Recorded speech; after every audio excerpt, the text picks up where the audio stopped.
presidente de la República de Guatemala, Bernardo Arévalo, lideró conferencia de prensa en la que participaron funcionarios de gobierno.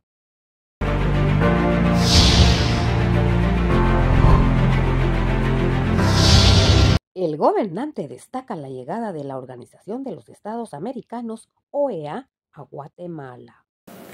Señalando la importancia y saludando la llegada de la misión especial de la Organización de los Estados Americanos para el fortalecimiento de la institucionalidad democrática en Guatemala, que inició su trabajo el día de ayer. Su presencia es muestra de un compromiso mutuo, el de nuestro país con la transparencia, la justicia, el respeto al Estado de Derecho y la institucionalidad democrática, y el de la comunidad internacional en que Guatemala no vuelva atrás a distintas formas de autoritarismo y corrupción. Para Fashion Tourist Magazine, Lizeth Soto.